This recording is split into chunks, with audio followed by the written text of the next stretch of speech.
Hi everyone, welcome back to the channel and welcome back to episode 3 of Miles' amazing transformation from 18 handicap to professional.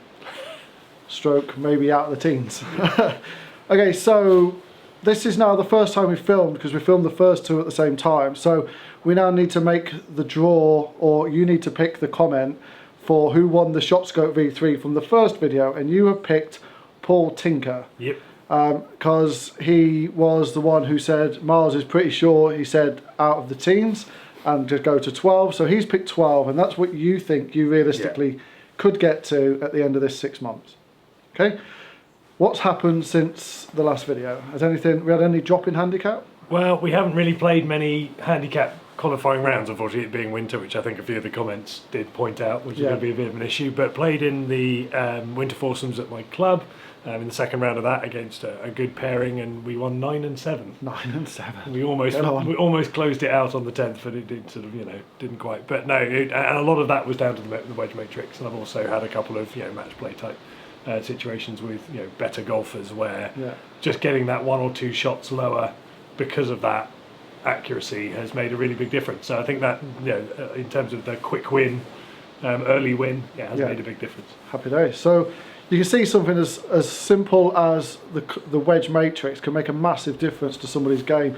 Still thinning it through. Still thinning a few, but it doesn't go down to like coaching as in the metrics of coaching and gripping and swing play and all this lot. It's just, I saw that was a really quick, easy win for you to be able to knock a few shots off your handicap when you can play a handicap round, and also give you a bit more confidence around the green. And it's just shown that actually works. Well, today we're moving on to something else. Now, in the first assessment, something I noticed is your transitions are very quick.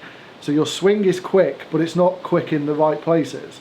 It's just quick all the time, which is not a bad thing. You look at the long drivers, they're like super back, super through, but they've got a little bit more control about where the club is at the time. So today we're going to work on tempo of his irons, and then from that we're going to work on gapping. So we're going to do a sort of, in the middle, it's not really a lesson, but we'll do a gap session after we've done the tempo. So if we look at your ShotScope data, and again a big thank you to ShotScope for sponsoring this series. They are the main sponsor for this series. They have kindly donated 2 V3s to give away. We've given away one at the beginning and we're going to give away one at the end. And what we're going to do, and because of that, we're basing this whole coaching series around your ShotScope data. So not necessarily all about technical aspects, it's how we can look at this data and improve Miles' game from it. So if we look at this overview of approaches, you can see that you've got 53% short, and that's a big thing that you see in a lot of amateurs, is they're short. Now that could be down to two things, especially on this app. The important thing when you're using this app is on par 5s, if you're playing a positional shot and not going for the green, you have to go into the round at the end on the computer and put that second shot as positional. If you don't, it will affect your short average or your short percentage on this. So something that Miles does do. So he is 53% short. Now, a lot of people will say that amateurs don't club up enough, as in that's why they're short. For me, if somebody knows their yardages and they've had a gapping session and they know their front to back dispersion, their standard deviation, I think a lot of this short is bad striking. Yeah, it's chunks. Yeah, it's because chunks what you don't want to do is you don't want to, if you're good or your average 7-iron is 150, but you chunk it or whatever and it comes up 140, that comes up as a short and people go, oh, you need to club up. But if you go at a 140 green with that 7-iron and then hit a worldy shot, you're 20 yards over the back. So for me, it's all about knowing your yardages, having lessons to improve that strike, and then knowing your yardages again afterwards. It's always keep on top of your yardages. Your yardages aren't your yardages throughout the whole year. If you're making changes, you need to continuously keep checking those yardages. So you kind of know your yardages because you play enough. So I think this short is predominantly down to your bad striking. Yeah. If we look at the green success by lie, you hit coming out the fairway, 50 to 100 yards, you're 60%. That should be near 100 if we can. 100 to 150 is 29%, and then 150 to 200 is 28%. I think if we can get your tempo better, get you striking the ball better, then all of these percentages will go up. And then because of that, your handicap will come down because you'll be on the green more often than you're not. Yeah, and if we look at your shots to finish, so this is how many shots it takes to finish, including that shot. You know, from 7-iron down, you're pretty much 4 shots every time. We need that to be down as close to between 3 and 2 as possible, especially at your handicap, to get that down. So what we're going to do today is we're going to work on tempo. Try and slow his backswing down a little bit, not like so it's like slow motion, but get him thinking of little things in order to get a trigger to then hit the ball, as opposed to just, because that's what it's like a little bit. It's a little bit at the moment, and it's because you've not got that muscle memory, the body doesn't know what it's doing, and that's where these wayward shots can come out. Okay, so let's get into it. Before we go into what I want you to do, I just want you to hit 6 7-irons. Okay, I don't want you to, like, I don't care what if you watched any videos on YouTube or anything, I want your normal 6. Massively fast tempo swing. Well, just your normal swing. Yeah. Okay, I want 6 shots, and then what we'll do is we'll put them on the screen, show you the dispersion front to back, and then we'll do a few tempo drills, and then we'll see if we can tighten it up a little bit. Sounds good.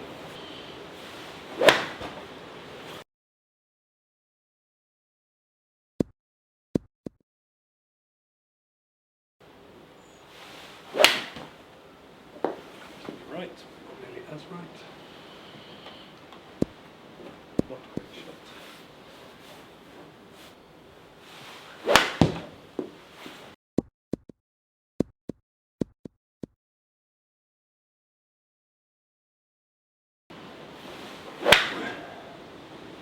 Loft on that one. Strike.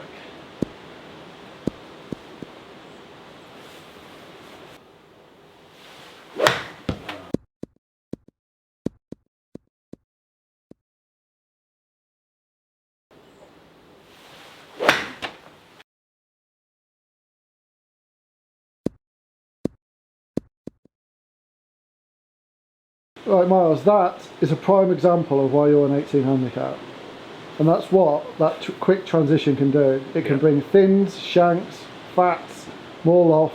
And it did, all of them in the last 6 shots. And it did. And if we look at the numbers, like, it's just awful. I mean that in the nicest possible way. A 48-yard standard deviation, like, it is pretty poor. But that's not a reflection of your ability. No, that's a reflection of a pretty awful swing morning. Well, we all have them. But what it is because of that quick transition, if you're having a bad swing day, everything happens so quickly, your body doesn't know how to get it back into play. So we're going to do tempo. So what you're doing is everything really quickly. So you set up, and it's like really quick. Because you've not got, the ability to know where the club is, you need to really slow it down and get the club into certain positions within the backswing. So all you have to do then is rotate the body and let the club come through. So what we're going to do is count to 3.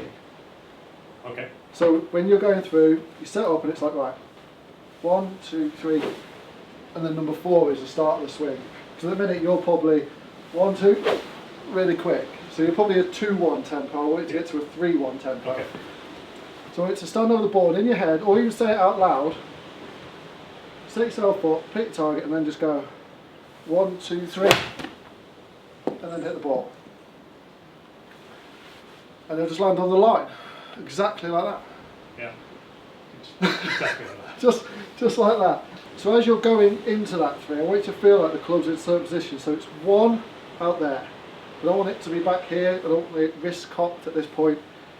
I just want 1 there, 2 there, 3 is the top of your swing, and then 4 is you coming through. But you've got to really rotate that body. So I want you to feel like on your rotation, you're trying to get that foot there early. I don't want it there. I want you to feel like this foot is there. It won't be, but that's the feeling I want you to have. So you go to 1, 2, 3, lift the foot up and hit the ball. Okay. And that speed then is on the downswing as opposed to up here. Yeah. You look at Morikawa, for example, who's arguably probably the best player in the world. He's probably about 20-1 because he's like, but he's making sure all the way through that his club is in the right position, and then keep, put some speed through it that way. Alright, so give that a go. So the positions I want you in, that's the club. Right, set up properly, so you're in there. Right, bring the club back. That's one. See how the face still stays shut. Don't want that. Don't want that. I want you to feel that's one. That's two. Yeah. That's three. Yeah. Keeping that wrist straight. I don't want this because it opens the face. Try and keep the wrist as straight as possible. And then 4 is literally just a full body rotation. And you can even see when you do that, just get back to that position, how square the club is. If you let the body stay still, that club will probably be like that. Yeah. Get the body But through. if you get the body through, it will square that face up. So let's give that a go. And say it out loud. And on 3, once you get to 3, to go. 1, 2, 3. Now a bit in. 1, 2, 3. Not if I get the tempo right, but slightly better strike. Okay, so although all that was just quite a little bit heavy. Yeah. So set up again. Right, just shuffle forward a smidge. No, sorry. Towards the end of the ball position in the centre, and flare that left foot out. You're very pigeon-toed, which really stops you being able to rotate. Okay. Just give it a little bit of. Is that pigeon-toed? Oh, that's pigeon-toed, no. No, You're very like pigeon-toed flat like that. foot like this, so it's really difficult to move. Whereas if you've got a little bit of flare on the feet, it makes it easier to rotate. Like you go like that and try and rotate, you just get all this stress on the side of your leg.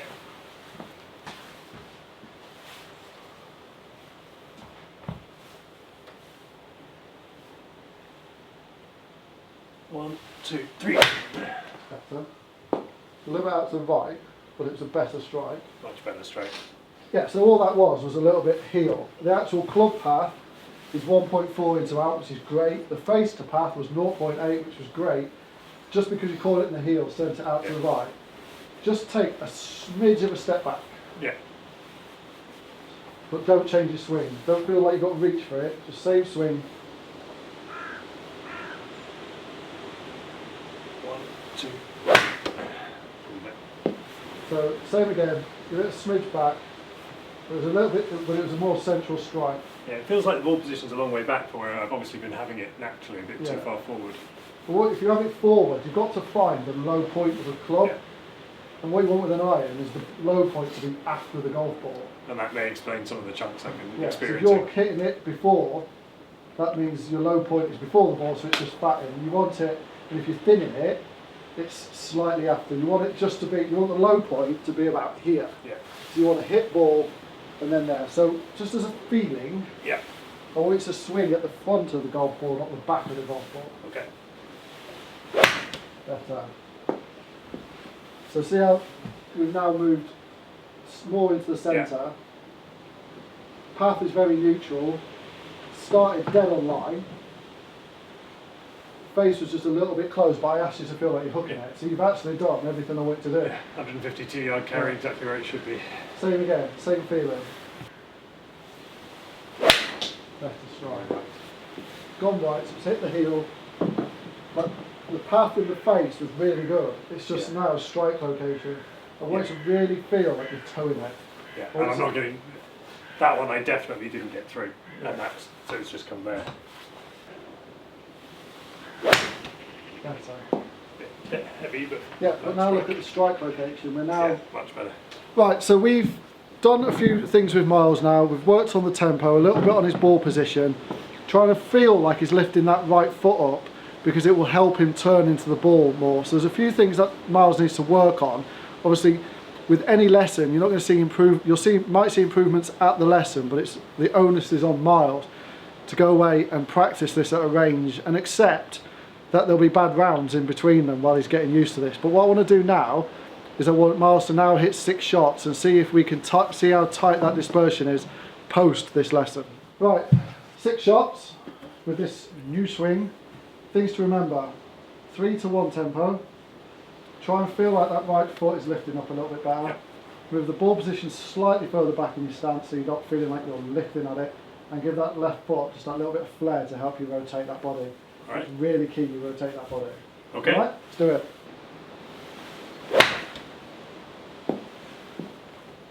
Chunky but straight.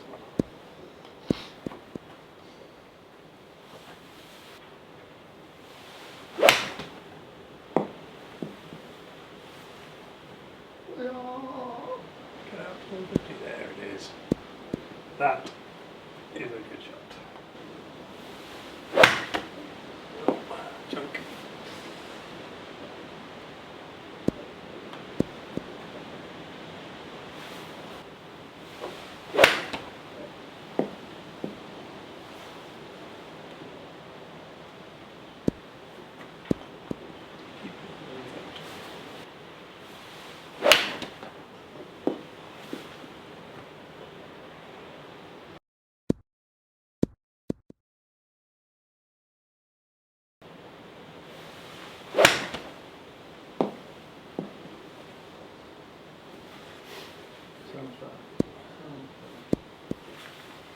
Right, Miles, before we show everyone the difference, what does it feel like?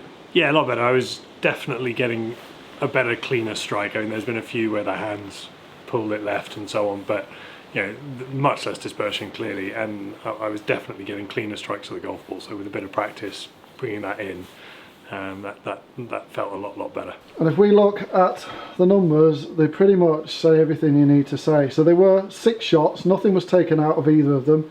And you can see how much on the top one here, just how much difference there is, because it's so erratic that it's uncontrollable, whereas the bottom one, the ball speeds up with a tighter standard deviation. The launch angle, we can't really read a lot into that because you thinned a few on the top, but 21 is a good launch angle for a 7-iron.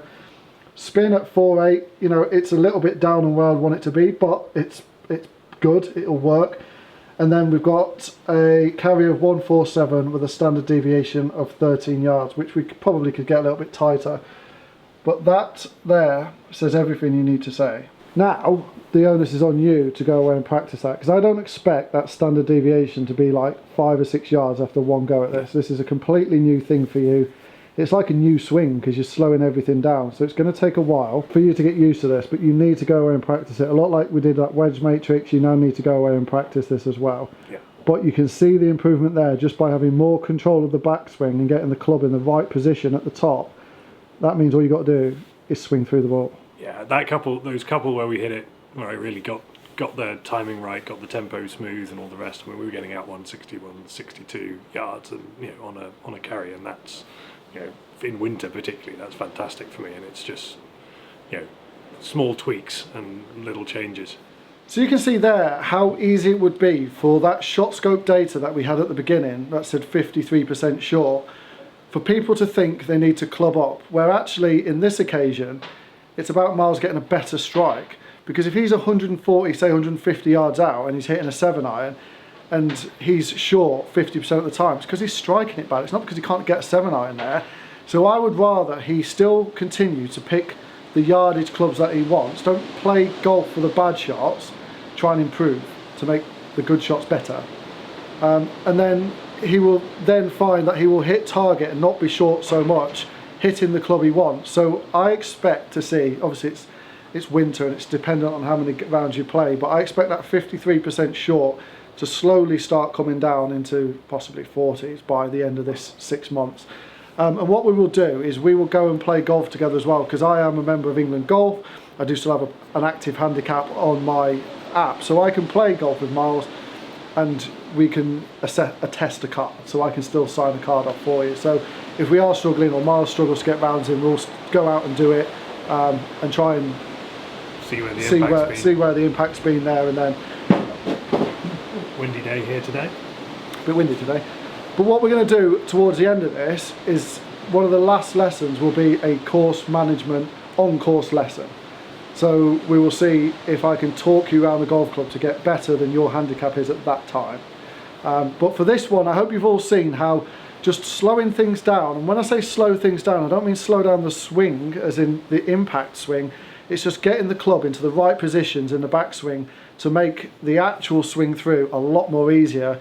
instead of trying to save it with your arms, you just need to rotate and let the club come through. I think the other thing is for me is because when I'm in that super fast tempo, it's really, really hard for me to make any changes because you're going through it so quickly. You don't have any time to feel the positions you're in and all the rest. Whereas today, that's been a lot easier. I mean, when we looked at my first shots data, irons was definitely the biggest weakness in the game. There were plenty of them, but the approaches were a big one. So if we can make some meaningful gains here, as this has shown, then that should make a big difference. And that tempo goes all the way through the bag. So when you're going driver, I want you to feel the same tempo. Short game, same tempo, but it's obviously not 3 because it might only be to here. Yeah. But I don't want you to feel like it's this. I just want you to feel like you're accelerating through the ball instead of accelerating back. Yeah. So all the speed is then brought into the ball. Anyway, I hope you've found something interesting on that and something that you may be able to see could help you in your game if you are quite a quick player. Just slowing it down, counting to 3, then when you get to 3, just properly firing the hips, letting the club come through. It will take a while to get used to. It's going to take Miles a few rounds of golf and lots of practice to get used to. But that's why this is a 6-month journey. We may need to revisit aspects of this coaching. You know, for example, de-lofting was a big thing for me and Dan. Probably took me about a year to get used to it. And that I probably had about 10 lessons just on that itself. So we are trying to cram in as much as possible in this 6 months, but there are aspects that Miles needs to work on himself. Anyway, I hope you've liked that video, and if you have, please do click that like button down below. Please comment down below, what did you think of that? Have you changed your mind on where you think Miles can get to with his handicap? He thinks it's 12. I think 12 is quite possible. As long as he can play enough rounds in order to get the handicap down, then I think 12 is achievable. But certainly he's a better player than 18, and I think just a few tweaks here and there will help that. If you aren't yet subscribed, please do click that subscribe button down below. And until next time, we'll see everybody later on. See you later. Cheers.